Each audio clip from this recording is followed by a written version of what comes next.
Hello everyone, welcome to Ken Studies. आज है 25 मार्च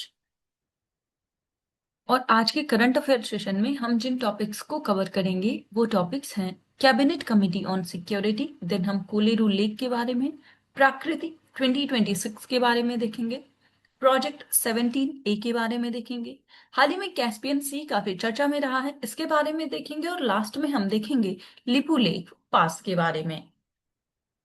शुरू करते हैं आज का करंट अफेयर सेशन। ये रहा आज का first question. Cabinet committee on security recently in the news is headed bye whom? यहां पर आपसे पूछा जा रहा है हाल ही में खबरों में रही जो कैबिनेट सुरक्षा समिति है उसकी अध्यक्षता किसके द्वारा की जाती है। आपके ऑप्शंस हैं union finance minister, president of India, union home minister या फिर prime minister.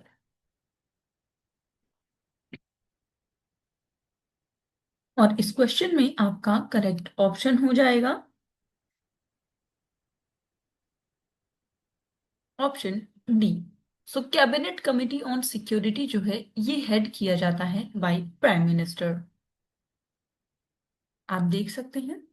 So recently the prime minister of India chaired a meeting of the cabinet committee on security to review the global situation and various mitigating measures taken so far across sectors amid the conflict in West Asia.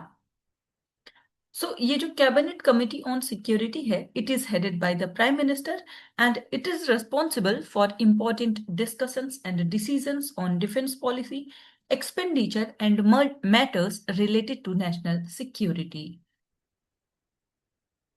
So over the time, the CCS has evolved into the apex decision-making body concerning internal and external security matters of the government of India. So the CCS concerns itself with the all matters related to defense, foreign affairs, intelligence, nuclear issues, space policy, and major appointments related to national security. So ये एक apex body है when it comes to the officials of the appointments in the national security bodies. अगर हम cabinet committee on security के composition की बात करें तो with the prime minister as its chairperson the committee typically comprise the home minister, defense minister, finance minister and external affairs minister as members. The national security advisor acts as secretary level coordinator on matters within its purview. And the Cabinet Secretariat is responsible for maintaining records of all the meetings and proceedings of the Cabinet Committee on Security.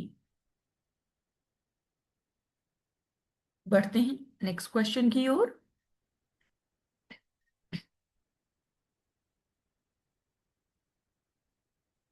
Consider the following statements regarding Kolleru lake. अभी हाल ही में ये जो Kolleru lake है ये काफी चर्चा में रही है। इससे संबंधित कुछ कथन दिए गए हैं जिन पर आपको विचार करना है। फर्स्ट स्टेटमेंट है it is nested in the interdeltaic plain of rivers Krishna and Godavari। और सेकंड स्टेटमेंट है it is located in the state of Andhra Pradesh. और यहां पर आपसे करेक्ट स्टेटमेंट्स पूछी जा रही है। आपको बताना है कोलेरू लेक से संबंधित यहां पर कौन से ऐसे स्टेटमेंट्स हैं जो कि करेक्ट हैं।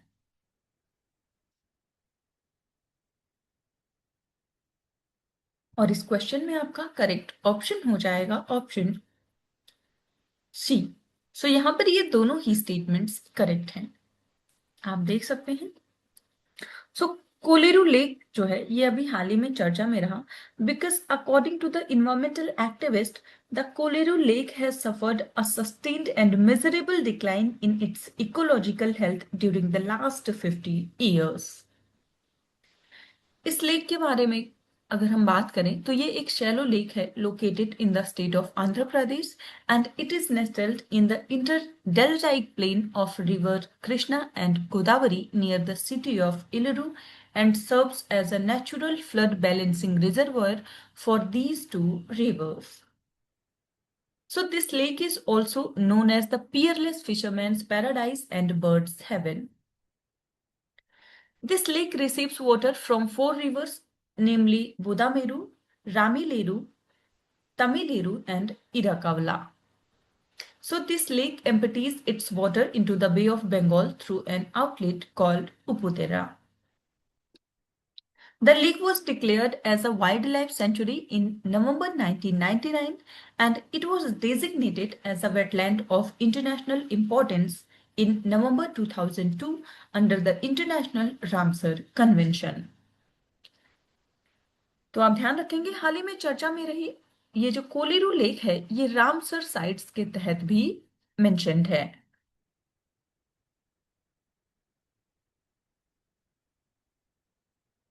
अगर हम फौना की बात करें तो this lake supports over 20 million migratory birds annually including grey pelicans, painted stocks and open billed stocks and it is a heaven for species migrating from Siberia, Central Asia and Himalayas.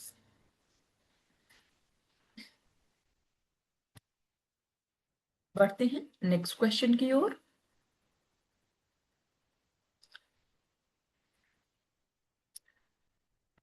International Conference on Carbon Markets Prakriti 2026 was organized by which organization? यहां पर आपसे पूछा जा रहा है carbon बाजारों पर अंतरराष्ट्रीय सम्मेलन जिसका नाम है प्राकृति 2026 इसका आयोजन किस संगठन के द्वारा किया गया? आपके ऑप्शंस हैं NITI Aayog, bureau of energy efficiency, federation of Indian chambers of commerce and industry जिसे हम फिक्की के नाम से जानते हैं, या फिर सेंट्रल पॉल्यूशन कंट्रोल बोर्ड। आपको बताना है जो प्राकृति 2026 है इसका आयोजन किस संगठन के द्वारा किया गया है?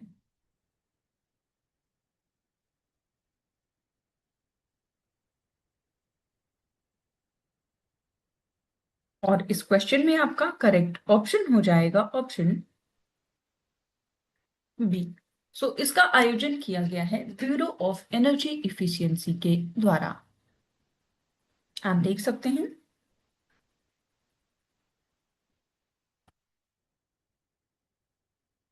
The International Conference on Carbon Markets titled Prakriti 2026 was organized by the Bureau of Energy Efficiency in New Delhi.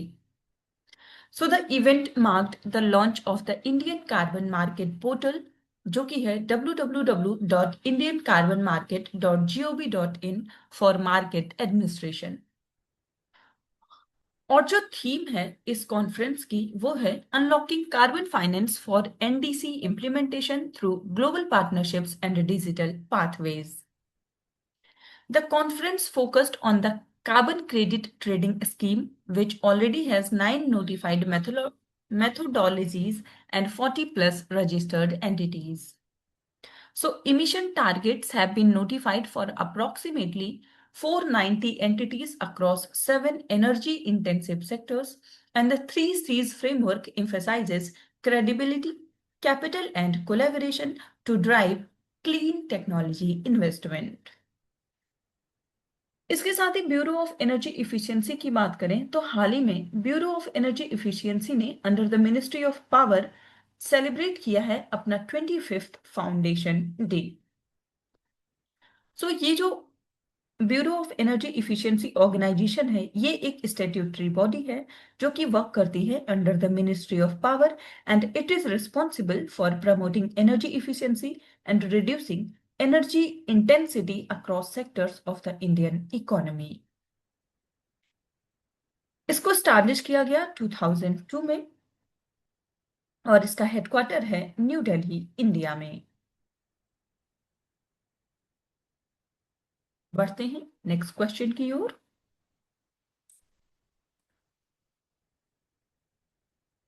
Which indigenous project 17A class stealth frigate is the Indian Navy set to commission on 3rd of April 2026 at Visakhapatnam? सो यहां पर आपसे पूछा जा रहा है भारतीय नौसेना 3 अप्रैल 2026 को विशाखापट्टनम में स्वदेशी प्रोजेक्ट 17A श्रेणी के किस स्टील्थ फ्रिगेट को शामिल करने जा रही है? ये ऑप्शंस हैं INS Nilgiri, INS Himgiri, INS Taragiri या फिर आईएनएस दूनागिरी।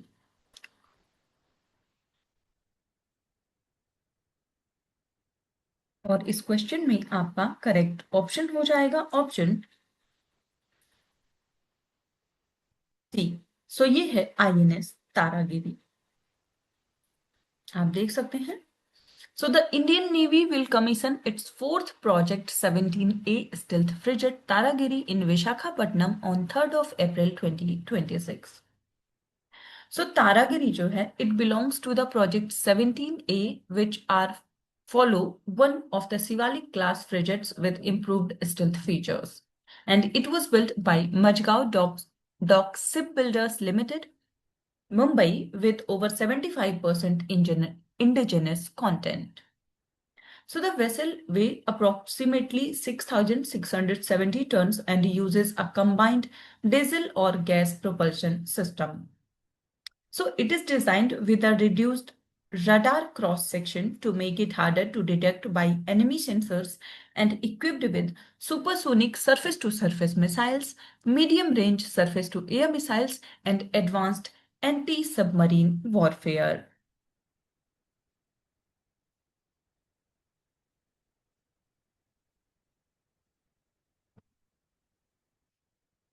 बढ़ते हैं नेक्स्ट क्वेश्चन की ओर।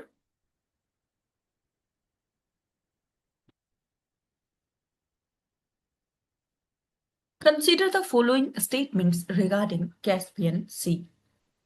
So यहाँ पर जो कैस्पियन सागर है उससे संबंधित कुछ कथन दिए गए हैं जिन पर आपको विचार करना है।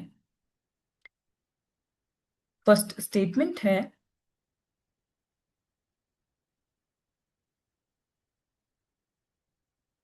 it is bordered by Russia and Azerbaijan, and second, the river Volga and Terek drains into this sea.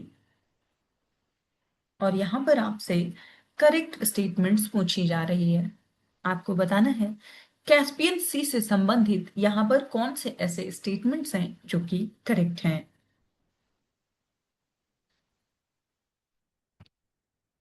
और इस क्वेश्चन में आपका करेक्ट ऑप्शन हो जाएगा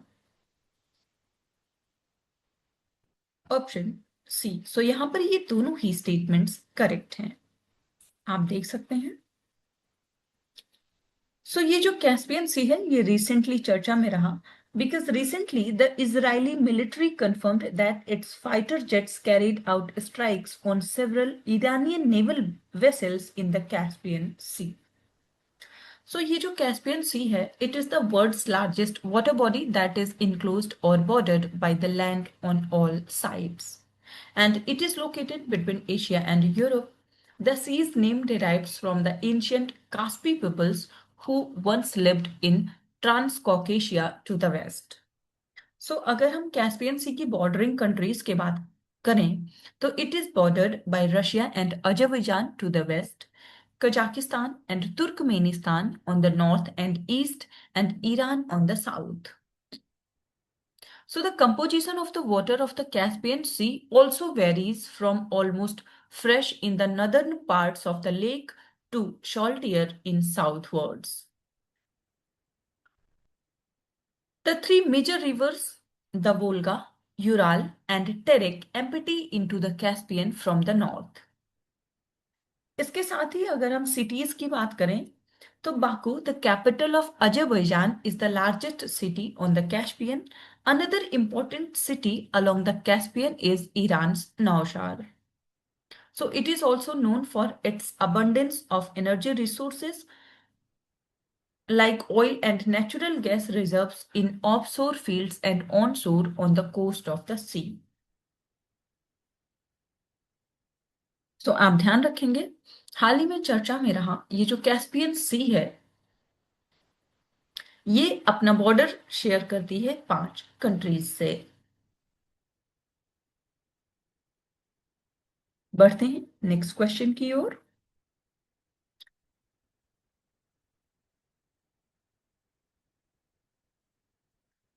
consider the following statements regarding Lipulekh pass. So यहाँ पर जो लिपुलेख दर्रा है उससे संबंधित कुछ कथन दिए गए हैं जिन पर आपको विचार करना है। फर्स्ट स्टेटमेंट है, it is a high altitude mountain pass located in the Kumaon region of Uttarakhand. और सेकंड स्टेटमेंट है, it connects the Indian subcontinent with the Tibetan plateau. और यहां पर भी आपसे करेक्ट स्टेटमेंट्स पूछी जा रही है। आपको बताना है हाल ही में चर्चा में रहा ये जो लिपुलेख पास है इससे संबंधित यहाँ पर कौन से ऐसे स्टेटमेंट्स हैं जो कि करेक्ट हैं।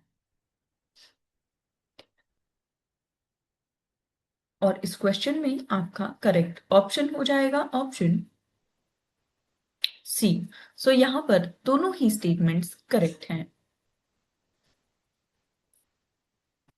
देख सकते हैं, the historic cross border trade between India and China through the Lipulekh pass in Uttarakhand Pithoragarh district is set to resume this June. Lipulekh pass की बात करें तो it is a high altitude mountain pass located in the Kumaon region of Uttarakhand near the tri junction of India Nepal and China. So it links the Indian state of Uttarakhand with the Tibet region of China. It lies at an altitude of approximately 5,334 meters. Its elevation and strategic location make it a gateway to the higher reaches of the Himalayas.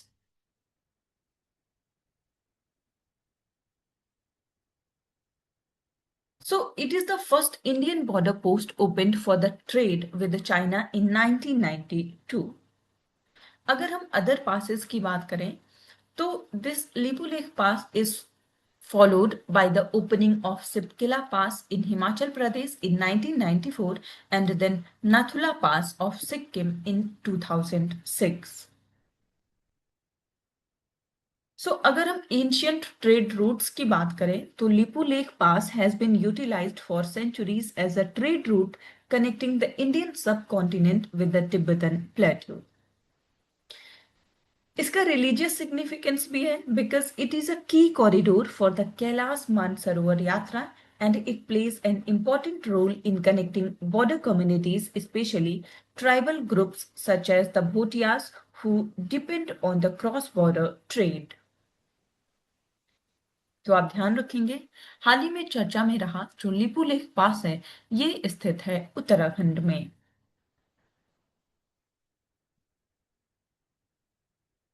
आज के current affair session में इतना ही। Thank you for watching. Do like share and subscribe.